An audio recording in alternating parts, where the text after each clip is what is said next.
자, 실전학습 두 번째 날개 또는 수갑 소설을 배워보도록 하겠습니다. 이 소설은 1977년도에 발간이 됐고 이 소설의 배경은 1970년대예요. 그리고 요 이제 그 작가에 대한 얘기를 아주 간략하게 해보자면 이 윤흥길 님은 장마라는 작품, 그 다음에 아홉 켤레 구두로 남은 산에 예전에 국어 교과서가 국정 교과서였을 때 이 장마라는 작품이 모든 국어 교과서에 이제 수록된 적이 있었습니다. 이제 아홉 켤레 구두로 남은 산에는 작년에도 본 것 같고요. 자, 일단은 이 장마 아홉 켤레 구두로 남은 산에 포함해서 지금 보고 있는 날개 또는 수갑도 다 70년대가 배경이 됩니다. 자, 우리나라 이제 5대, 6대, 7대, 8대, 9대, 지금은 이제 21대 대통령이죠, 그렇죠? 우리나라에 이렇게 5대 대통령을 역임하고 1960년대와 70년대 거의 60년대 거의 대부분이고요. 70년대는 그냥 아예 전부라고 해도 과언이 아니죠. 그래서 박정희 대통령. 우리가 이제 그 좀 자유민주주의의 어떤 훼손, 민주주의 가치가 조금 탄압받을 때 시기의 이야기입니다. 자, 그래서 여기서 말하는 날개는요, 이른바 개인의 개성과 자유를 상징하는 말이고요. 날개, 막 날아다니잖아요, 그렇죠? 자유롭게 자유. 그 다음에 개인만의 특성, 개성. 자, 수갑은 범죄자에게 채우는 그 수갑을 말하는 거예요. 이제 여기서는 억압과 구속, 이제 개성이 이제 뭐 말살된 그런 상태 이런 거를 의미한다고 보시면 됩니다. 자, 여기 어떤 회사가 나와요. 이 회사에서 사람들에게 직원들에게 제복을 똑같은 옷을 우리가 이제 옛날에 교복이라고 지금 교복이라고 하잖아요. 뭐 학교 교복, 사복 말고 이제 이 회사만의 제복을 만들어서 그 옷을 입기를 강요해요. 그래서 이 옷이 이제 획일적이고 다 똑같고 그 다음에 모두 다 똑같은 옷을 입고 똑같은 이제 회사 노래를 부르는 걸 강요하게 됩니다.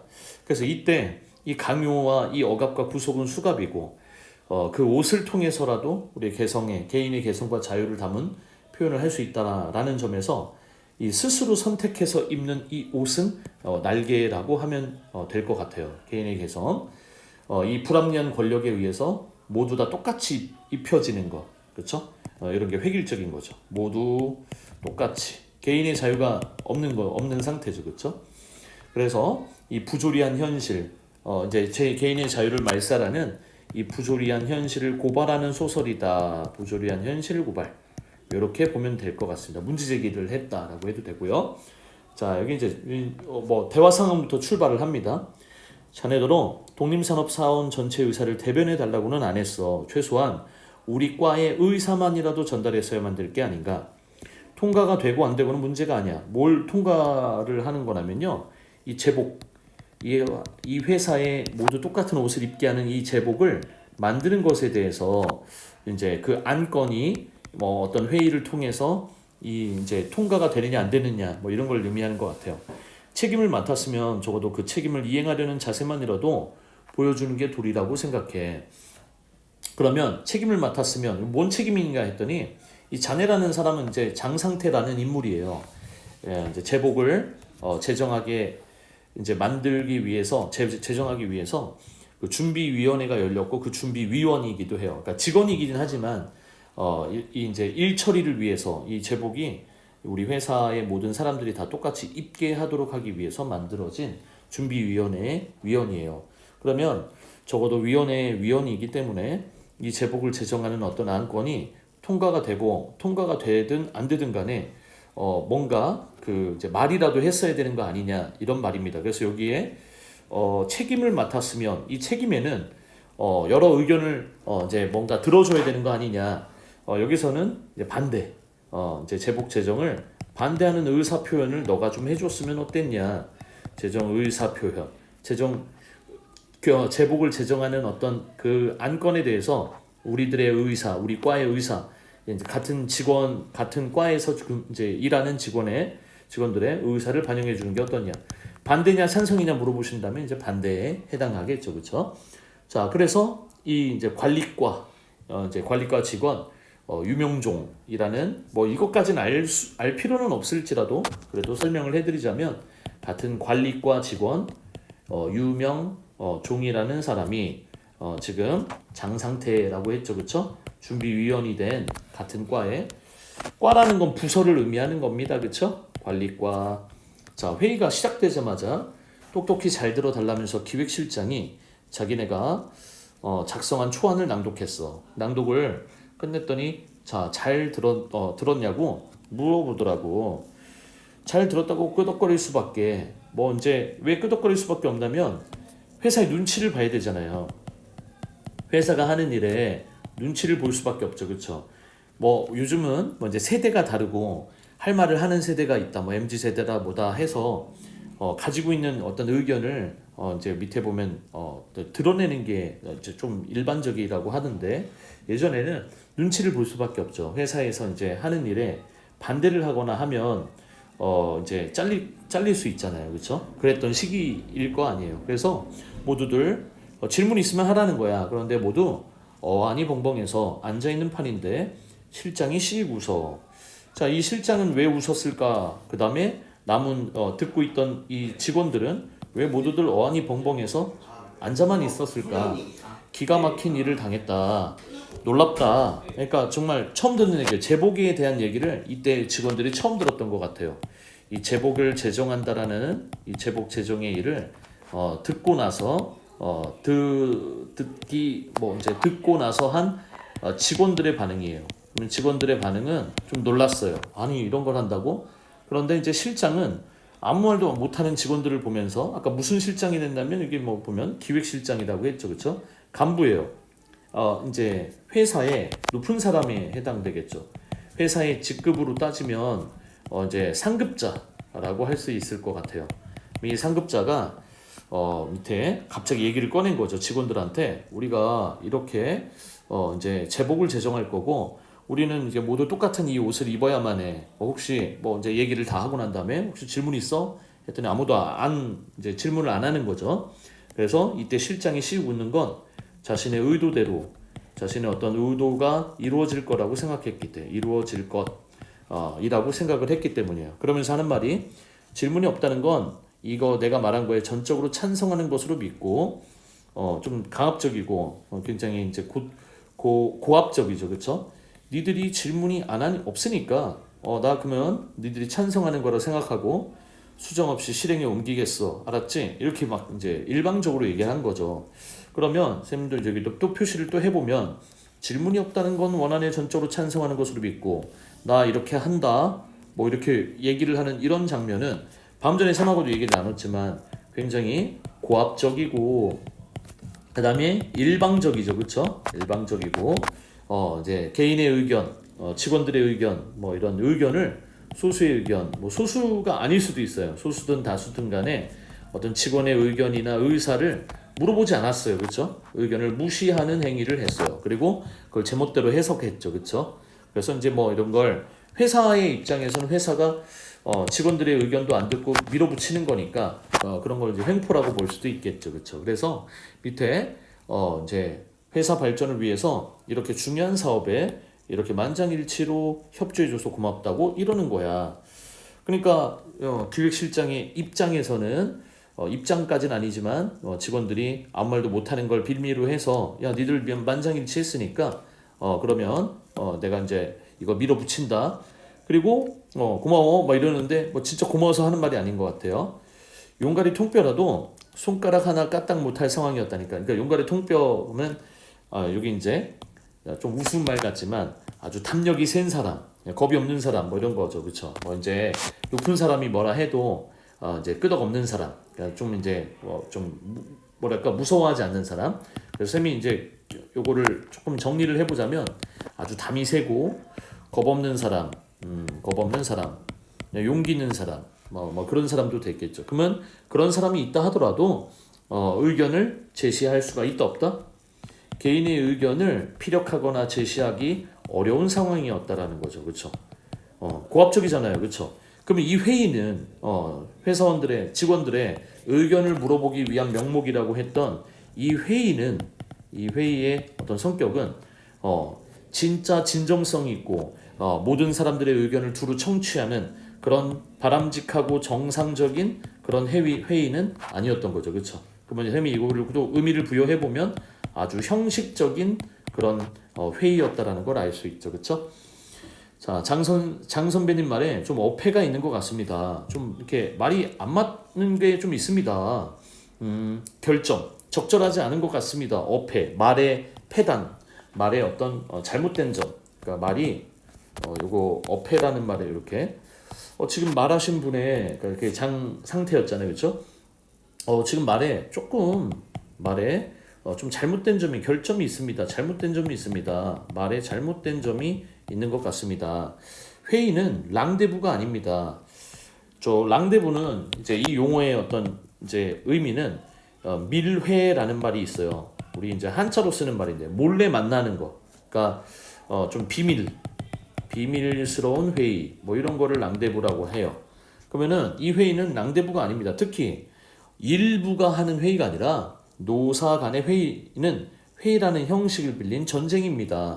자, 여기 노사 하면 뭐죠? 노조, 노동자 뭐 이렇게 해도 되겠죠, 그렇죠? 노동조합이 이제 노조니까 그러니까 노동자라고 할게요. 노동자와 회사 간의 맞지? 회의라고 할 수 있고요. 그걸 우리는 전쟁이라 부른대요. 전쟁. 와, 사투. 아주 그냥 치열한 거. 그 다음에 사용자 측에서는 자, 사용자 측은 회사예요, 노동자예요? 여기 보면 사용자 측에서는 그러면은 회사겠죠, 당연히. 그치? 노동자와 회사 중에서 회사 측에서는 그러니까 사용했다라는 거를 이제 우리가 조금 이제 그 고용했다 이런 말 쓰죠, 그렇죠? 사용은 노동자를 고용했다, 엠플로 고용하다 할 때 그 고용자 측에서 회사 측에서는 수단과 방법을 다해서 이 계획을 밀고 나가려고 할 거고요. 당연하죠, 그렇죠? 저희가 이제 정한 거니까 이제 어떻게든 하려고 하겠죠, 그렇죠? 그 다음에 필요하다면 피용자 측에서는 그럼 이제 반대로 이 피용자는 노동자를 의미하는 거겠죠, 그렇죠? 지금 이제 말들이 조금 달라졌지만 그리고 새로운 용어가만 나오지만 헷갈려할 필요는 없을 것 같습니다. 이 피는 이제 우리 피동 표현할 때 그 피, 그러니까 당하다라는 뜻이죠, 그렇죠? 고용을 당한 사람, 고용을 당한 자. 그래서 그게 이제 결국에는 노동자가 되겠죠, 그렇죠? 그래서 이 노동자가 용가리 통뼈가 아니라 통뼈 할아버지라도 돼서 이건 이제 약간 웃긴 거죠. 그러니까 약간 언어 유희라고 해도 괜찮을 것 같아요. 그러니까 아무리 이제 뭐 통뼈가 아니라 통뼈 할아버지라도 약간의 언어 유희 이런 어떤 방법을 사용해서 정말 안 된다라는 걸 강조한 거겠죠. 좀 진짜 안 돼. 진짜 그건 누구라도 진짜 그럴 수가 없어. 반대할 수가 없어. 용가리 통뼈가 아니라 통뼈 할아버지라도 엄청나게 담력이 센 사람, 겁이 없는 사람이 이제 오더라도 그 할아버지라도 돼서 그게 안 된 거라는 건 아니고 그런 겁 없는 사람이라도 진짜 겁이 없는 사람이라도 돼서 죄송해요. 이거 진짜 안 되라는 말은 아니고 의도가 좀 달라졌으니까 언어 유희는 맞고요. 진짜 겁도 없고 그다음에 용기가 엄청나게 많은 사람이 돼서 따질 건 따지고 그 다음에 반대할 건 반대해야 된다라고 얘기를 하는 것 같아요. 그래서 이 장상태를 비판했다. 그러면 이 장상태는 이제 지금까지 한 말에 대한 책임을 또 지어야 되고 그 다음에 나는 노력했으나 회사에서 이렇게 해주지 않았다라는 약간의 핑계를 대는 거죠, 그렇죠? 그러게 내가 처음부터 뭐라 했어. 난 그런 일에 적임이 아니니까 우군이 맡으라고 했잖아. 이 우군이라고 불리는 여기 이제 우군 했으니까 이제 군은 남자를 가리키는 말이고 이제 결혼 안 한 남자 맞지 주로 우기환 여기서 이제 등장하는 인물 중에 또 한 사람인데요. 우기환이라는 관리과 직원 이름이고요. 그다음에 이제 강한 불만.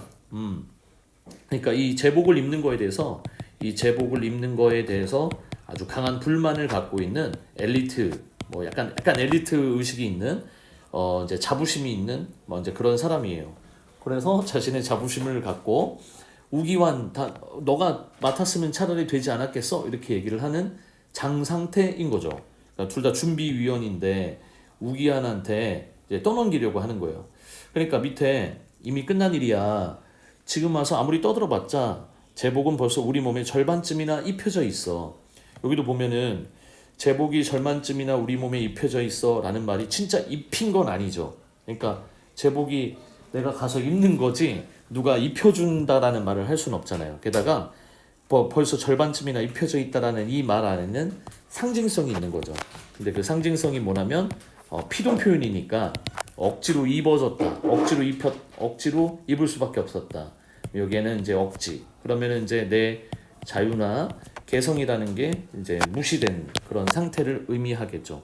그래서 여기 쌤이 이제 조금 더 코멘트를 달자면 이 제복을 입는 이 상황은 회사의 지시에 따를 수밖에 없는 상황이라는 것과 그 다음에 지금 직원들이 서로 논의하고 의논하는 이 상황에서 느끼는 이 감정은 매우 무력함이다.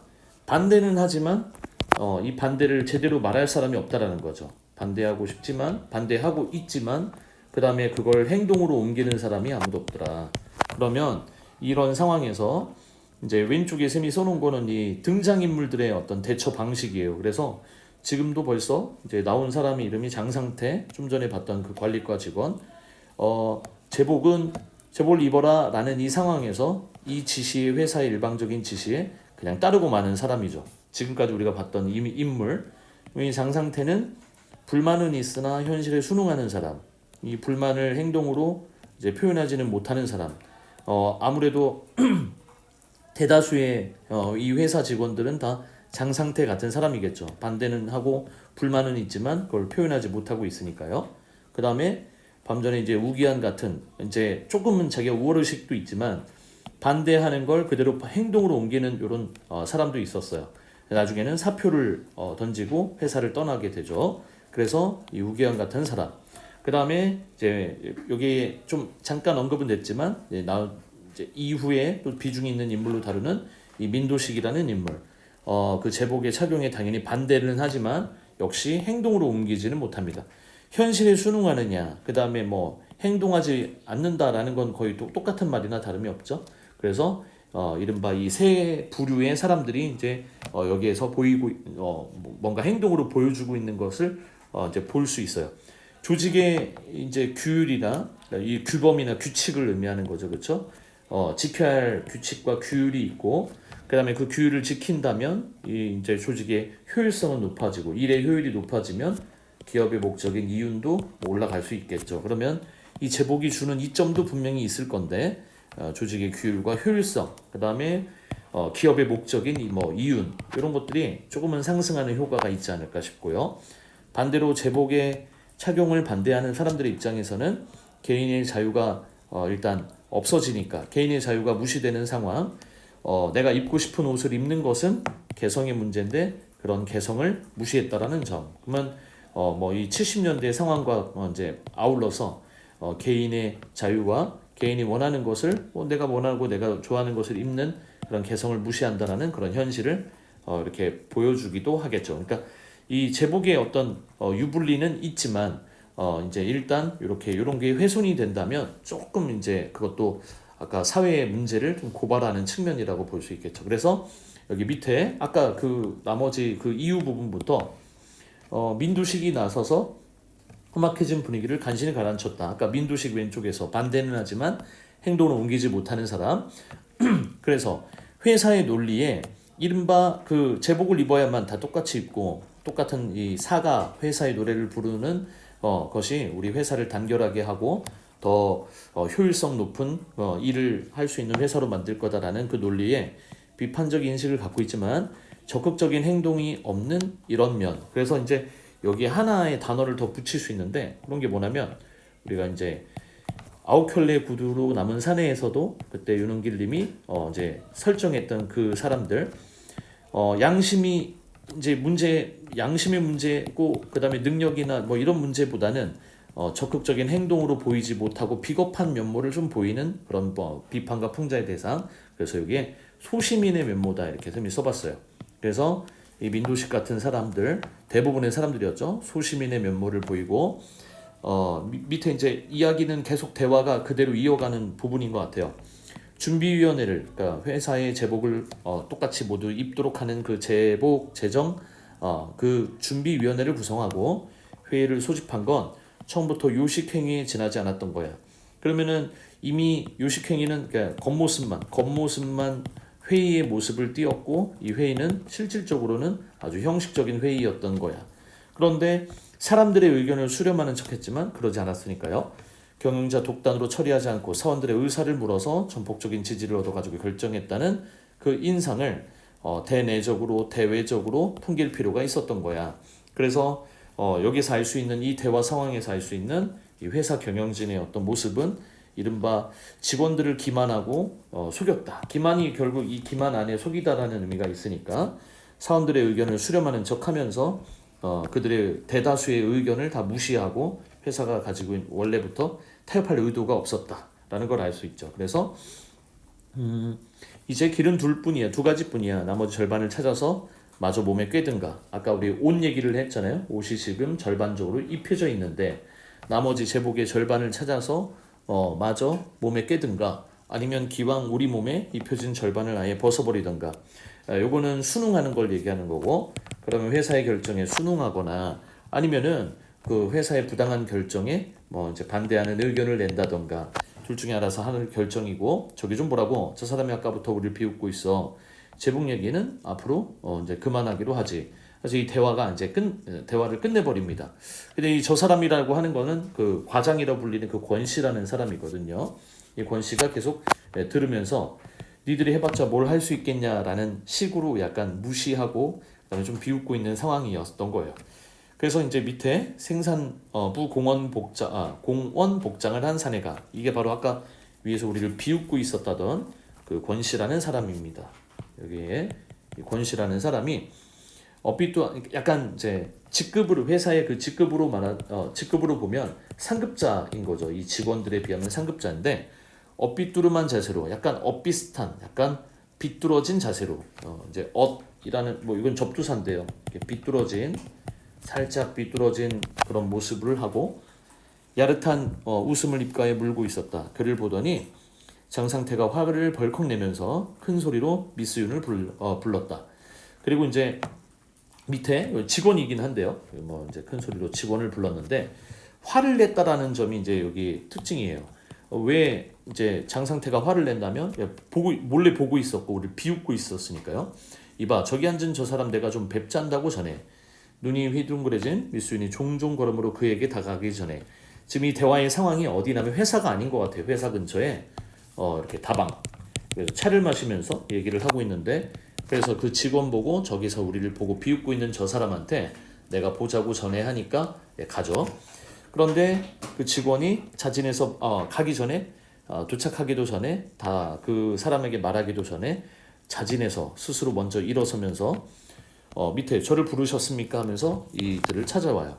그래서 찾아왔는데 밑에 이제 그 조금 싸우자라는 그런 느낌을 좀 갖게끔 만드는 표정을 짓습니다. 여기 보면 여전히 웃음기를 입에 문 얼굴이, 화를 내는 그 장태상에게 이 사람에게 화를 벌컥 내면서 장상태가 막 이제 오라고 한 건데 아직도 웃고 있는 거죠. 그 화를 낸 지점이 이렇게 비웃음을 이제 밑에 보면 띄고 있는 그 모습 때문에 그런 건데 아직도 이제 밑에 이제 웃음기를 입에 문 얼굴로 찾아왔다. 그리고 이제 밑에 보면 당신 뭐야? 좀 말투에도 차이가 있어요. 그 권씨라는 사람은 저를 부르셨습니까? 존대를 쓰기는 썼습니다. 그렇죠? 존댓말을 사용하고, 그다음에 장상태는 그 권씨에게 이렇게 이제 좀 반말을 사용하죠. 당신 뭐야? 이렇게 하는 거 보니까 말투가 좀 다르죠, 그렇죠? 그러면 누가 누구를 무시한다라는 어떤 이제 지문에 우리 뒤에 나오는 선지 중에 하나의 문제들 중에서도 그게 있을 수 있는데 대하는 방식, 장상태가 그다음에 이 권씨를 대하는 방식, 그러면은 이제 일단 반말을 사용하고, 자 권씨는 반대로 존댓말을 사용하고 있으니까 좀 무시하고 있다. 그다음에 조금 이제 좀 인격이나 뭐 인성을 뭐 폄하한다 이런 말도 쓸 수는 있을 것 같아요. 이제 존댓말하는 상대에게 반말로 일관하고 있으니까요. 뭔데 언제부터 남의 얘기를 엿듣고 비웃길? 왜 이렇게 우리를 비웃고 있는 거야? 근데 뭐 이제 또 존댓말로 이렇게 해요. 용서하십시오. 엿듣고 싶은 생각은 없었는데 가만히 앉아 있어도 들릴 정도로 선생님들의 말소리가 컸습니다. 말씀 내용이 독림산업에 계신 분들 같아서 저도 모르게 관심이 컸나 봅니다. 그랬더니 보니까 같은 회사 사람이라는 걸 알 수 있어요. 당신도 독림가족의 일원이 분명하군. 그러면 부서가 어디야? 그러면 똑같은 이제 같은 회사에서 근무하고 있는 직원이니까 그런 점에서는 똑같지만 이제 좀 전에 얘기했던 대로 왜 비웃는지를 이렇게 이제 좀 파악해야 되는데 이제 이 직원이 생산부 1 공장입니다. 거기서 자벽부로 근무하고 있습니다.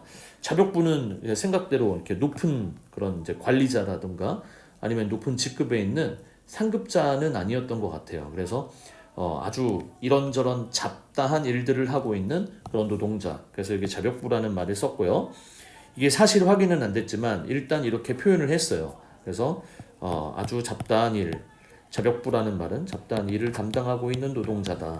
그리고 이름은 권입니다. 성만 얘기를 했죠, 그렇죠? 성이 권인데 이름은 얘기를 안 하고요, 그렇죠? 그리고 맨 마지막에 만만한 상대를 만난 장은 왜 그러냐면 직급이 자벽부라고 하니까 이제 장은 아까 이제 준비위원회 위원이기도 했고요. 제복을 제정하기 위한. 그다음에 아까 관리과에서 일하고 있는 이제 조금은 연차가 오래된 그런 직원이기 때문에 이분보다 이 만난 이 권이라는 사람 자벽부보다는 높다라는 생각을 한 것 같죠. 그래서 밑에 만만한 상대를 만났다 이렇게 얘기를 하고요. 그다음에 이것도 세태와도 관련이 있다. 우리가 1970년대 그 세상의 모습 중에 하나인 이 세태는 회사에서 직급이 뭐 이제 높은 사람이 뭐 낮은 사람 이거는 지금도 비슷하겠지만 사무직과 생산직 뭐 이렇게 나누는 그런 기업의 문화. 사무직에서 일하는 관리과라고 했죠. 이 장 상태는 사무직에서 일하고 있으니까 이 사무직 직원이 아까 좀 전에 이제 제 생산부 제1 공장에서 일하는 자벽부 생산직 직원인데 너와 나는 뭐 이제 좀 다르다. 뭐 이런 생산직 직원 무시하고 직업에 약간 귀천은 없지만 직업의 귀천을 막 따지고 어디서 일하는 것을 그 사람의 이제 인격을 무시하는 데에도 이렇게 활용하는 그런 세태. 그래서 이제 1970년대 뭐 산업화 도시화가 뭐 좋은 것도 있지만 이렇게 사람을 기계처럼 취급도 하고 사람과 기계를 이렇게 뭐 이제 쓸모 있는 기계, 쓸모 있지 않은 기계 뭐 이렇게 취급했다라는 세태도 볼 수 있을 것 같아요. 그래서 마지막에 권씨를 놀이객감으로 삼아서 화풀이를 막 하려고 한 것 같아요. 자, 동료들에게 은밀히 눈짓을 보냈다. 함께 놀이에 끼어 들라는 뜻일 것이다. 그러나 도식이 보기엔 민도식이죠. 첫눈에 결코 만만한 상대가 아니었다. 뭔가 좀 이제 권씨가 이제 가만히 있을 사람은 아니어 보인다라는 생각을 했는데 일종의 약간의 복선도 될 수 있죠. 그러면 권씨는 그냥 이렇게 생산부 직원이라고 무시당하는 그런 평범한 사람은 아닐 것 같아요. 밑에 참을성 있게 좋게 계속 웃고 있고요. 그 다음에 비굴한 표정은 아니었다. 이게 전부 다 복선인 것 같아요. 권 씨는 이 장 상태가 이렇게 무례하게 대하는데도 아주 평정심을 잃지 않고 있어요. 평정심을 유지하면서 시종일관 계속 웃음을 유지하고 있죠, 그렇죠? 그럼 이거 비범하다라고 하죠. 이제 평범하지는 않은 것 같아요. 그럼 이 평범하지 않은 이 권 씨에 대한 이제 궁금증도 생길 거고요. 그리고 또 밑에 그렇다고 적대감도 아닌 그것은 일종의 자신감의 표현이었다. 표현임이 분명했다. 아까 위에서 쌤이 얘기한 부분이 여기 나오죠, 그렇죠? 생산부 공원들이 공장의 직원들 공원이라고 한 거고요. 그 다음에 사무직을 대할 때 일반적으로 갖는 비굴한 표정. 일반적으로 그런 세태가 일반적이었는데 그 권 씨 눈에는 얼굴에는 그런 표정이나 그런 이제 모습이 보이지 않았다라는 거예요. 그리고 이제 밑에 마지막에 외양 묘사가 쭉 나옵니다. 권 씨가 두툼한 입술, 커다란 눈, 얼핏 눈에 띄는 특징이 있는데 체구도 작고 그러면 여기 이제 쭉 나열되는 이 외양 묘사는 이제 보통의 자벽부는 아닐 것 같다라는 생각을 합니다. 키도 작고요. 지금 보면은 그 다음에 체구도 좀 작다라고 했어요. 그 다음에 실제 나이는 장 상태보다 2~3살쯤 위일 것 같은데 왠지 모르게 뭐 많이 산 것 같은 인생을 더 많이 살아보고 경험을 많이 해본 것 같은 느낌을 받았대요. 그러면 여기 이 계속 이어지는 나열되는 이 부분에 권 씨의 외양 묘사, 그다음에 이 권 씨의 외양 묘사를 통해서 권 씨가 어떤 사람일 거라는 걸 추정하게 하는데 그 중에 첫 번째가 바로 이렇게 일반 생산부의 자벽부라고 하기에는 거리가 멀다. 자벽부와는 다르다. 이렇게 구분될 것 같습니다. 그러다가 맨 마지막에 이제 짝을 채우기 싫다 이거지 좋았어. 그런데 자네가 하는 자병일하고 무슨 상관이 있어? 우리에게 이틀 동안 이렇게 관심을 갖는 거냐고 따져 물었어요. 그랬더니 밑에 자네 이렇게 해서 뭐 이제 좀 하계체라고 해서 우리가 상대방을 좀 낮추는 건 보이죠. 물론 상관이 없습니다. 이제 권 씨가 이런 대답을 해요. 그렇지만 한쪽에서는 여기다 표시를 제일 중요하다는 표시를 해보겠습니다. 한쪽에서는 작업 중에 팔이 뭉텅 잘려나간 사람이 있고 우리가 흔히 말하는 이제 뭐 산업재해 뭐 이렇게 산재라고 불리는 일을 하다가 몸이 다치는데 이제 잘려나갔다는 거 좀 심한 말이잖아요, 그렇죠? 그리고 그 팔값을 찾아주려고 투쟁하는 사람들이 있는 반면 뭐 이렇게 이제 뭔가 정상적으로 회사에서 이제 당한 이 이제 아픔을 뭔가 이제 회복하기 위한 노력하는 그런 사람들인가 반면 이번에는 반대말 다른 한쪽에서는 몸에 걸치는 옷 때문에 거기에 자기 인생을 걸려는 분들도 계시는구나 하는 생각이 들어서 그냥 지나칠 수가 없었습니다. 그러면은 이제 우리가 자유 옷은 요 밑에서 선생님이 핑크색으로 이렇게 칠한 이 부분에서의 옷은 어떤 문제냐면 자유냐 억압이냐 뭐 이런 문제 획일이냐 개성이냐 이런 문제로 이제 볼 수 있고요. 근데 반대는 요거는 진짜 공장에서 뭐 기계에 눌려서 뭐 이렇게 팔이 잘못되고 뭐 잘리고 뭐 하는 이런 문제는 생존의 문제라 하죠 우리가 그렇죠? 평생 동안 장애를 갖고 살아가야 되는데 팔이 없이 살아가야 되는데 그러면 이 문제는 진짜 생존이냐 죽느냐 아니면 생존하느냐 이 죽음과 생존의 생사의 문제라고 보죠. 그러면은 딱 봐도 우리가 볼 때는 당연히 죽느냐 사느냐가 훨씬 더 큰 문제라고 생각하기 때문에 니들이 먹고 사는 게 중요하지 지금 자유나 개성 때문에 이렇게 얘기를 하는 게 맞느냐라고 얘기할 수도 있겠죠, 그렇죠? 그래서 여기에서도 이제 그런 세태, 이른바 이제 뭐가 더 중요할까? 그래서 이제 권 씨가 어떤 사람이냐면 이제 그 나중에 대학까지 나온 권 씨, 우리의 아웃킬레 구두로 남은 사내에서도 거기에서도 비슷한 그 권 씨가 비슷한 설정으로 나온 권 씨라고 하는데 아무 일도 이제 시키지 않고 자력부 일을 한다라는 건 본인 생각이었어요. 그래서 이 권 씨가 이렇게 말한 요 부분에서 세태를 이렇게 우리가 좀 중요하게 볼 세태의 이제 세상의 모습을 좀 보여주게 만들었고요.